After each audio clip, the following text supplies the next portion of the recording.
आप देख रहे हैं जोहार झारखंड और आपके साथ मैं हूं विवेक। सबसे पहले जानते हैं कोरोना पर झारखंड का अपडेट। तो अपडेट यह है कि कोरोना लॉकडाउन के आज 2 महीने पूरे हो गए। झारखंड में 350 तक कोरोना मरीजों का आंकड़ा पहुंच चुका है। झारखंड में कल कोरोना के 20 मामले सामने आए हैं। कोडरमा जिले से 11 तो सिमडेगा से 4 नए केस सामने आए। जमशेदपुर से खबर है कि 3 मरीज पॉजिटिव पाए गए हैं। वहीं रांची से 2 नए केस सामने आए। कोडरमा के संक्रमित की कोरोना से मौत हो चुकी है। राज्य में कोरोना से 4 लोगों की अब तक मौत हुई है। रांची में अब तक कोरोना के 112 मामले सामने आ चुके हैं। हालांकि रांची में बेहतर हालात हैं। 57 दिन पहुंचा डबलिंग रेट। 28 मई से शुरू होगी मैट्रिक इंटर कॉपियों की जांच। तो कोडरमा में कोरोना संक्रमित मरीजों की संख्या में तेजी से वृद्धि हो रही है। कल झारखंड में कोरोना के 20 नए मामले सामने आए। इनमें से 10 कोडरमा के ही हैं। कोडरमा जिले में अब कोरोना संक्रमितों की संख्या 26 हो गई है। इन 26 संक्रमितों में से एक की मौत हो चुकी है। 39 साल का वो श्रमिक मुंबई से कोडरमा पहुंचा था, जिसे होम क्वारंटीन किया गया था, लेकिन गुरुवार को उसकी तबीयत खराब हो गई। 39 साल के श्रमिक को आनंद फानन में सदर अस्पताल लाया गया, जहां उसकी मौत हो गई।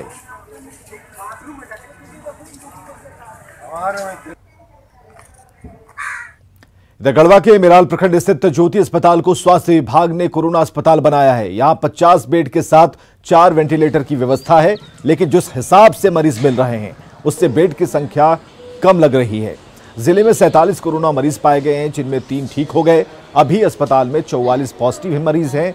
तो जाहिर है कि मरीजों के लिए जगह की कमी है और इसके लिए जगह की तलाश की जा रही है। संसाधन ढूंढे जा रहे हैं।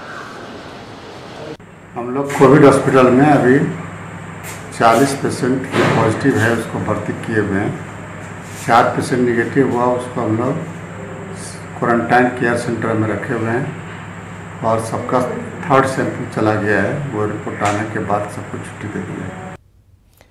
तो लॉकडाउन में प्रवासी मजदूरों की घर वापसी जारी है। नई दिल्ली से श्रमिक ट्रेन विभिन्न जिलों के 1469 प्रवासी मजदूरों को लेकर आज सुबह बोकारो स्टेशन पहुंची, जहां जिला प्रशासन की ओर से जाने के बाद नाश्ता और भोजन के पैकेट्स देते हुए सभी को बसों के जरिए गृह जिलों के लिए रवाना किया गया। इस दौरान जिला प्रशासन के साथ रेलवे और पुलिस के आला अधिकारी मौजूद थे। वहीं पलामू में भी श्रमिक एक्सप्रेस के जरिए प्रवासी मजदूरों की घर वापसी जारी है। झारखंड के 20 जिलों के 1581 प्रवासी मजदूरों को गुजरात के भरूच से श्रमिक एक्सप्रेस ट्रेन डाल्टनगंज स्टेशन पहुंची। इसमें 603 प्रवासी मजदूर पलामू के शामिल हैं। सभी प्रवासी मजदूरों को स्टेशन परिसर में ही थर्मल स्कैनिंग के बाद चियांकी हवाई अड्डे भेजा गया, जहां मेडिकल स्क्रीनिंग के बाद उन्हें संबंधित जिलों में भेज दिया जाएगा।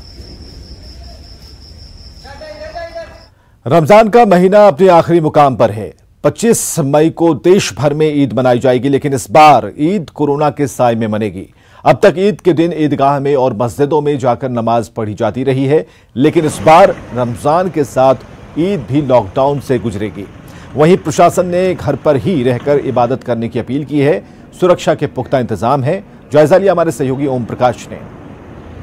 खुशियों का त्योहार ईद इस बार कुछ अलग अंदाज में मनेगा। राजधानी रांची में भी उसकी बानगी नजर आएगी, क्योंकि इस बार ईद की नमाज जो है वो मस्जिदों में अदा नहीं की जाएगी। प्रबुद्ध जनों और जो प्रशासन के दिशा निर्देश मिले हैं उसके अनुसार लोगों को अपने घरों में ही ईद का नमाज पढ़ना है, क्योंकि इस बार कोरोना के साए में ईद मनाई जा रही है। वहीं प्रशासन की तरफ से इस दौरान सुरक्षा के भी पुख्ता इंतजामात किए गए हैं।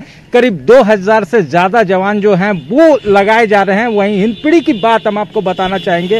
हिंदपीढ़ी जो कि प्रदेश में लार्जर कंटेनमेंट जोन के रूप में उभरा था और प्रदेश का कोरोना का हॉट स्पॉट बना हुआ था, वहां फिलहाल मरीजों की संख्या में तो गिरावट आई है, लेकिन एहतियातन अभी भी प्रशासन के द्वारा इस पूरे जो जगह को सील बंद किया गया है और लोगों से घरों में ही रहने की बात कही गई है, ताकि लोग घरों में रहें और ईद की खुशियां जो हैं वो अपने परिवारजनों के साथ घर में ही मनाएं, न बाहर निकले और न ही उन्हें नमाज अदा करने की छूट होगी। तो इस बार ईद की जो खुशियां हैं वो कुछ अलग अंदाज में दिखेंगी और इसका पालन कराने के लिए प्रशासन के द्वारा जो बुद्धिजीवी वर्ग हैं मुस्लिम समुदाय के, उनसे भी अपील कराई गई है कि वो लोगों को घरों में रहने की अपील करें। तो बहरहाल प्रशासन की सुरक्षा व्यवस्था जो है चाक चौबंद नजर आ रही है और प्रशासन के द्वारा हिंदपीढ़ी समेत आसपास के जो भी इलाके हैं वहां पर एहतियातन सभी संवेदनशील स्थानों पर अतिरिक्त सुरक्षा के भी पुख्ता इंतजाम किए गए हैं। कैमरामैन सहनवाज के साथ ओम प्रकाश, न्यूज़ 18 रांची। कोरोना संकट काल में कई लोग अपने जरूरतमंदों की मदद में जुटे हैं, तो लोग ऐसे भी हैं जिनकी बुरी नजर गरीबों के निवाले पर है। साहिबगंज में गलत राशन कार्ड बनवाकर कुछ अमीर गरीबों का राशन उठा रहे हैं।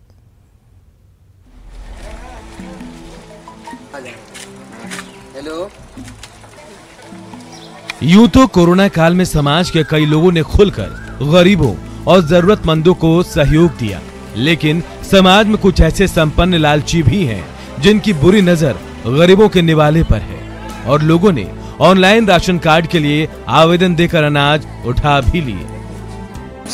70 से 80 लोगों को हम लोगों ने चिन्हित किया है जिन्होंने गलत रूप से इस योजना का फायदा लेने का प्रयास किया है, उस पर भी हम लोग अलग से कार्रवाई कर रहे हैं।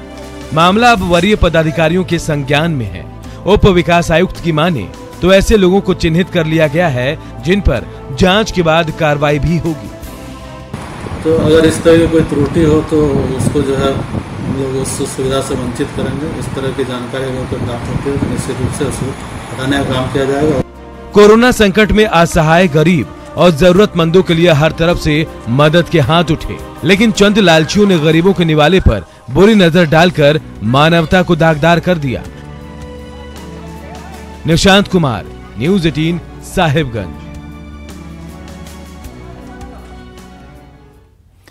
तो लॉकडाउन की मार से ऑटो चालक परेशान हैं। जमशेदपुर शहर में 14,000 ऑटो चालक हैं। पिछले 2 महीने से कमाई नहीं होने के चलते उनका घर चलना मुश्किल है और ऐसे में वो सरकार से मदद की मांग कर रहे हैं। परेशान ऑटो चालकों से बात की न्यूज़ 18 संवाददाता आशीष कुमार तिवारी ने। लौह नगरी जमशेदपुर शहर तो यूँ तो औद्योगिक नगरी कही जाती है, मगर जमशेदपुर शहर की पहचान जो है वो ऑटो से होती है। मैं आपको नज़ारा दिखाना चाहूँगा जमशेदपुर शहर के बारीडी में। मैं हरि मंदिर में मौजूद हूँ, जहाँ आपको बता दूँ कि लॉकडाउन के चलते जमशेदपुर शहर में लगभग 14,000 ऑटो चालक है और पूरे शहर में 14,000 ऑटो चालकों में जो रोज़ कमाने खाने के लोग थे, इनका रोजी रोटी था, वो कहीं ना कहीं बंद हो चुका है। बहुत परेशान है हम लोग, सिर्फ हम नहीं, हमारे और जितने ऑटो चालक है सब परेशान है। किसी भी तरह का सरकारी की कोई सुविधा नहीं है, सरकार की कुछ मदद हम लोगों को नहीं मिला। हाँ, जैसे गवर्नमेंट हम लोग को बोल रही है कि 3 महीना लोन आपको नहीं देना है, ठीक है, नहीं देना है, लेकिन बैंक वाले तो बोल रहे हैं कि भैया 3 महीना आप नहीं दीजिएगा तो हम तो इंटरेस्ट जोड़ के ही लेंगे। तो हमको तो बड़ी अभी परेशानी हो रही है, अभी तो घर परिवार नहीं चल रहा तो लोन कहाँ से चुकाएंगे। अब हमारी सरकार से यही मांग है कि जब आप टैक्सी का परिचालन करने की अनुमति देते हैं तो क्यों न इन ऑटो चालकों को भी कुछ शर्तों के साथ चलाने की अनुमति दी जाए, जिससे इनके जीविका पे भी असर ना पड़े और इनका भी जीवन यापन हो सके। सही कहा। जमशेदपुर शहर के जितने ऑटो चालक है, मैं नज़ारा दिखाना चाहूँगा। आप देख सकते हैं कि ये जो ऑटो है लाइन से खड़ी है और ऑटो चालक जो है अपने ऑटो के पहियों को देखकर फिर से सोच रहे हैं कि कब से ये पहिया दौड़ेगी और इनके जो रोजी रोटी थी वो फिर से कब से शुरुआत होगी। और लगातार इनकी यही मांग है कि सरकार हो या प्रशासन हो, हमें भी कुछ विशेष पैकेज दिया जाए। हम भी यही अपील करेंगे कि सरकार पैकेज का घोषणा करे, जिससे इनकी जो परेशानी है उससे इनको निजात मिल पाएगा। न्यूज़ 18 के लिए जमशेदपुर से आशीष कुमार तिवारी। और बोकारो से बड़ी खबर है, जहां बोकारो में महिला प्रताड़ना मामले में पुलिस ने कार्रवाई की है। पुलिस ने 5 आरोपियों को गिरफ्तार कर लिया है। तो बोकारो में महिला प्रताड़ना मामले में कार्रवाई हुई है और 5 आरोपियों को गिरफ्तार किया गया है। 32 आरोपियों समेत कई अज्ञात पर मामला दर्ज किया गया है। ये वीडियो जो कल हमने आपको दिखाया था, इसमें महिला समिति की महिलाएं एक महिला को पीट रही है, उसके ऊपर आरोप लगाकर, और ये वीडियो वायरल हो गया था। वीडियो के आधार पर आरोपियों की पहचान हो गई। स्पीडी ट्रायल के जरिए दोषियों को सजा दिलाई जानी है। ज्ञानेंदु हमारे साथ बोकारो से जुड़ चुके हैं। ज्ञानेंदु, जो खबर है उसके मुताबिक एक्शन होना शुरू हो गया है। अभी तक कितने लोग हत्या चढ़े हैं और कितने लोगों को पकड़ा जाना है? देखिए विवेक, आपने सही कहा। कल ये काफी निंदनीय घटना थी। अगर महिला दोषी थी तो उसकी शिकायत पुलिस को करनी चाहिए थी, लेकिन महिला समिति सदस्यों ने कानून को हाथ में लेते हुए एक महिला की जमकर पिटाई की गई थी। पुलिस ने भी इसमें एक्शन लेते हुए पांच लोगों को इस मामले में गिरफ्तार किया है। 32 आरोपियों पर नामजद प्राथमिकी दर्ज की गई है, समेत अन्य 200 लोगों पर अज्ञात एफआईआर दर्ज किया गया। पुलिस इस मामले में काफी गंभीर है और लगातार गांव में भी पुलिस का कल से लेकर आज तक लगातार छापामारी अभियान चल रहा है। कई महिलाएं इसमें जब नामजद अभियुक्त बनाई गई वो गायब हो गई है।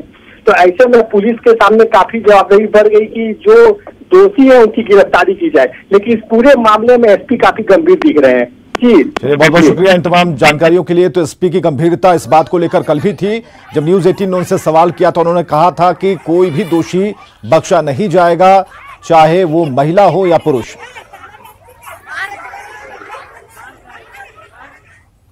इधर लॉकडाउन 4 में मिली रियायत के साथ ही अपराधी भी अपने नापाक मंसूबों को अंजाम देने में जुट गए हैं। नीचे गिर चुका क्राइम का ग्राफ अब दोबारा खड़ा हो रहा है।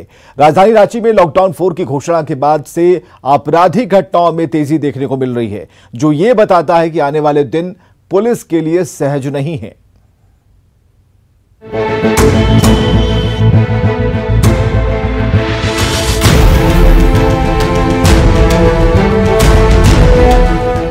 हाल में हुई हत्या और लूट की घटनाएं किसी खतरे की घंटी से कम नहीं, क्योंकि लॉकडाउन 4.0 में मिली रियायत का फायदा उठाकर अपराधी घटनाओं को अंजाम दे रहे हैं और पुलिस की तमाम तैयारियों को ठेंगा दिखा रहे हैं। आंकड़े बताते हैं कि महज चंद दिनों में ही अपराधियों ने एक के बाद एक घटनाओं को अंजाम देकर पुलिस के समक्ष चुनौती पेश की है। 17 मई कांके थाना क्षेत्र में गोलीबारी और पथराव, जमीन मापी को लेकर शुरू हुआ था विवाद। कांके थाना प्रभारी समेत 4 लोग हुए थे घायल। 18 मई लालपुर थाना क्षेत्र में हुई हत्या, गोली मारकर पीएलएफआई उग्रवादी की हत्या। 20 मई मांडर के एक पेट्रोल पंप में लूट, नाबालिग युवती के भाई का अपहरण कर शादी का बनाया गया दबाव। मामले में पुलिस ने आरोपी को किया गिरफ्तार। 22 मई पिठोरिया थाना क्षेत्र में चली गोली, बाल बचा युवक। सदर थाना क्षेत्र में युवक की चाकू से हमला कर हत्या। साइबर अपराधियों का बढ़ा आतंक, पुंदागोपी इलाके के एक शख्स के खाते से उड़ाए 84,000 रुपए। लॉकडाउन में मिली रियायत का नाजायज फायदा उठा रहे लोगों को प्रशासन ने चिन्हित करना शुरू कर दिया है। उल्लंघन करने वाले लोगों पर एफआईआर दर्ज की जा रही है। वहीं एसएसपी ने कई अहम दिशा निर्देश भी सभी थाना प्रभारी और डीएसपी को जारी किया है। यदि कोई घटना होती है तो उसका जल्द से जल्द उद्भेदन करें। इसमें जो पुराने दागी हैं, पुराने क्रिमिनल्स हैं, उनका भी एक युद्ध स्तर पे वेरिफिकेशन करवाना शुरू किया गया है, जिनकी पहले से हिस्ट्री रही है आपराधिक घटनाओं में लिप्त रहने की। उसके अलावा जो विधि व्यवस्था की घटनाएं हुई हैं उनमें दोषियों को चिन्हित कर उन पर कड़ी कार्रवाई करने के लिए और जो क्षेत्रों में ऐसी घटनाएं हुई हैं वहाँ पे प्रबुद्ध नागरिकों से, गणमान्य व्यक्तियों से मिलकर एक मीटिंग कर और समस्याओं को अपने स्तर से सुलझाने के लिए भी निर्देश दिया गया। लॉकडाउन 4.0 के दौरान अपराध की घटनाओं में हुए इजाफे ने पुलिस को ये संकेत जरूर दे दिया है कि आने वाले दिनों में उसकी डगर और भी मुश्किलों भरी हो सकती है। शायद यही वजह है कि अभी से ही पुलिस प्रशासन अपनी तमाम रणनीति तैयार करने में जुटा हुआ है। न्यूज 18 के लिए रांची से ओम प्रकाश की रिपोर्ट। उधर सरायकेला पुलिस ने गुप्त सूचना के आधार पर कार्रवाई करते हुए अवैध बालू से लदे 41 हाइवा को जब्त किया है। बताया जा रहा है कि एसपी को सूचना मिली थी कि ईचागढ़ और तिरुलडीह में अवैध खनन कर बालू का परिचालन हो रहा है। इसके बाद एसपी और खनन पदाधिकारी दलबल के साथ वहां पहुंचे।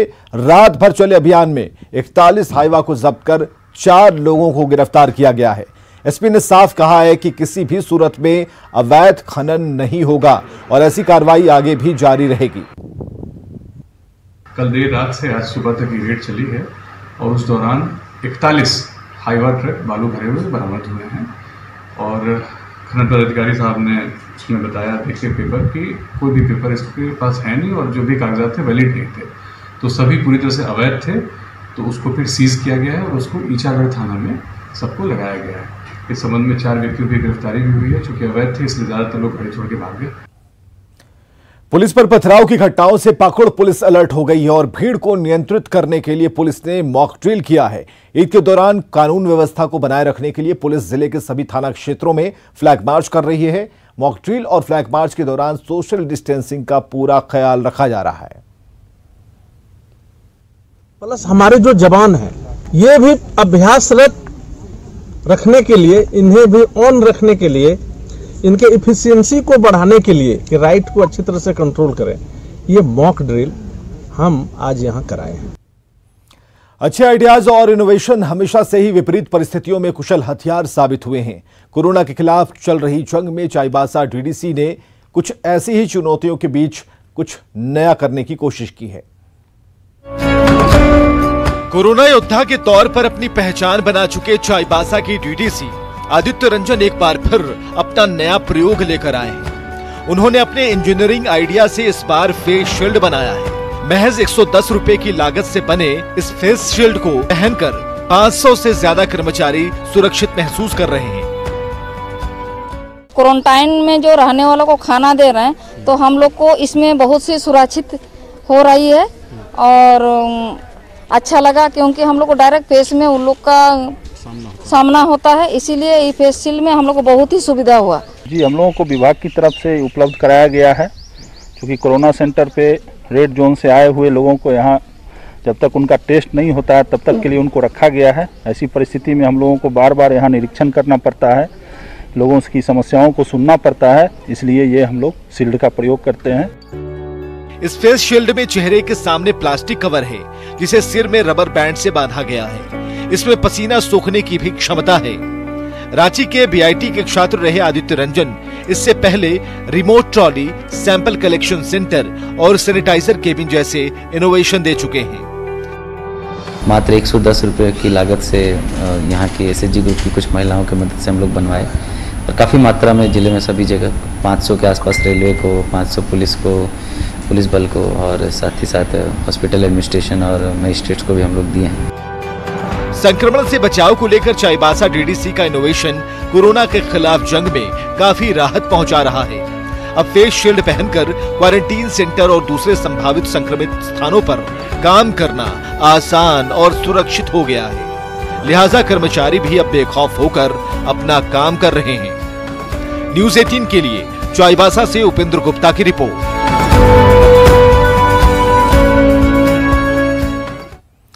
चलिए, गर्मी के मौसम से टाटा जू सैलानियों के लिए पसंदीदा जगह रहा है हमेशा की तरह, लेकिन इस बार कोरोना की वजह से जमशेदपुर के जू में वीरानी छाई है। हालांकि गर्मी में जानवरों का विशेष ख्याल रखा जा रहा है। जमशेदपुर के टाटा जू में जंगली जानवर इन दिनों सैलानियों से दूर अपना कूलिंग टाइम बिता रहे हैं।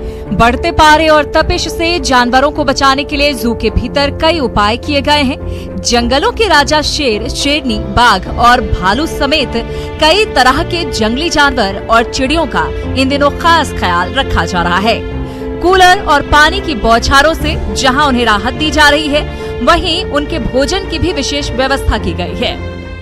तो डेजर्ट कूलर आप इम्पोर्टेंट जितने भी एनिमल है, मांसाहारी जानवर है, कुछ मंकीज हैं, भालू है, इनको गर्मी ज्यादा लगता है तो उनका इंक्लोजर में हम लोग डेजर्ट कूलर लगाते हैं, जो नाइट शेल्टर है और डे शेल्टर है। प्यास उनको लगे नहीं, कभी भी दिक्कत हो तो पानी उनको भरपूर मात्रा में रहे, ये पानी का व्यवस्था करते हैं और पानी में सुनिश्चित करते हैं कि मल्टीपल इलेक्ट्रोलाइट डालते हैं हम लोग। टाटा जू में जानवरों के दिन भले ही गर्मी की सुस्ती और पानी की मस्ती के बीच बीत रहे हों, लेकिन हर साल सैर सपाटे और पिकनिक के लिए पहुंचने वाले लोग आज जू को बेहद मिस कर रहे हैं। गर्मी के दिनों में हम लोग बच्चों को लेकर जू चल जाते थे, शाम के समय में सुहाना मौसम हो जाता था, तो वहाँ एक नाइट आउटिंग भी हो जाती थी और पिकनिक की तरह भी हम लोग का माहौल होता था। लेकिन इस बार लॉकडाउन की वजह से हम लोग भी बहुत परेशान हो गए हैं। टाटा जू में जंगली जानवरों के अलावा दरियाई घोड़ा, हिरन, बारहसिंगा समेत विदेशी प्रजातियों के कई पक्षी भी हैं, जो चिड़ियाघर की कमाई का मुख्य जरिया हैं। लेकिन फिलहाल सब कुछ थम सा गया है। उधर अपने फैंस के जू नहीं पहुंचने से जंगल के राजा भी काफी नाराज हैं। वे भी अपने बाड़े में टहलते हुए कोरोना को ही ढूंढ रहे हैं। गोड्डा में पारा चढ़ते ही पेयजल की किल्लत होने लगी। जिले की पेयजल आपूर्ति व्यवस्था पहले से ही चरमराई हुई है। 100 करोड़ की लागत से बन रही पेयजल आपूर्ति योजना कब शुरू होगी किसी को इसका पता नहीं है, लेकिन ऐसे में तब तक गोड्डा वासियों को पानी के लिए भटकना होगा। अब पानी ले आते हैं, यहाँ पानी हम लोग ले जाएंगे, हम लोग को पीने के लिए होगा। हम लोग 1 गिलास पानी पीने वास्ते तरसते हैं। आप लोग का मोहल्ला में नहीं है? मोहल्ला में है मेरा, यही मोहल्ला है। डॉक्टर के यहाँ चापाकल है ना, वहाँ से हम लाते हैं। कितना दूर से? दूर से लाते हैं, गांधी मैदान के पास, वहाँ से लाते हैं हम लोग पीने का पानी रोज। डेली पानी नहीं आएगा तब वहाँ से लाते हैं पानी। और आगे देखिए कोरोना 100।